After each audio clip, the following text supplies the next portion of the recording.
Hi! Hello! ఎలా ఉన్నారు అందరూ? ఈరోజు నేను మీకు ఇంట్లోనే బాదం పాలు చేసుకునే ఇన్‌స్టంట్ బాదం మిక్స్‌నయితే చూపిస్తాను. కాఫీ, టీకి బదులుగా ఈ బాదం పాలు తీసుకుంటే ఆరోగ్యానికి చాలా మంచిది. దీనికోసం ఒక కప్పు వరకు బాదం పిక్కల్ని హాట్ వాటర్‌లో అయితే ఒక పావుగంట సేపు నానబెట్టుకున్నాను. తర్వాత స్ట్రెయిన్ చేసి వీటికైతే తొక్కలు ఒలుచుకుంటున్నాను. ప్రతిరోజు రాత్రి పడుకునే ముందు 4 లేదా 5 బాదంలను నీటిలో నానబెట్టి పొద్దున లేచిన వెంటనే పిల్లలకి తినిపిస్తే వాళ్ళకి మెదడు బాగా చురుకుగా పనిచేస్తుంది. జ్ఞాపక శక్తి సమస్యలు అసలు రానే రావు. బాదంలో చెడు కొలెస్ట్రాల్‌ని తగ్గించే శక్తి ఉంది. అందువలన గుండె జబ్బులు రాకుండా చేస్తుంది.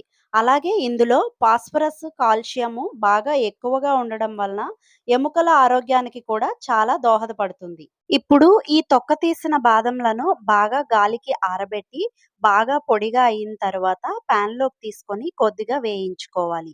ఒక 10-15 నిమిషాల పాటు తక్కువ మంట మీద వేయించుకోవాలి. మీరు చూసే ఉంటారు. బాదం నూనె, అలాగే బాదంలను బ్యూటీ ప్రొడక్ట్స్‌లో ఎక్కువగా వాడతారు.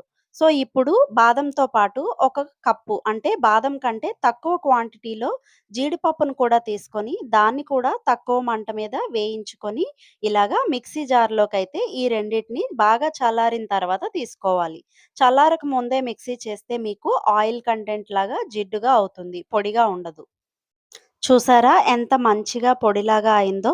మరీ మెత్తగా కాకుండా కొంచెం కోర్స్‌గానే చేసుకోవాలి.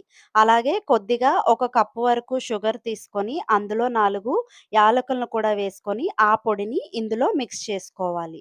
ఇప్పుడు ఏదైనా గ్లాస్ జార్‌లో గానీ, ప్లాస్టిక్ జార్‌లో గానీ, ఎయిర్ టైట్ కంటైనర్‌లో దీన్ని స్టోర్ చేసి ఉంచుకోవచ్చు.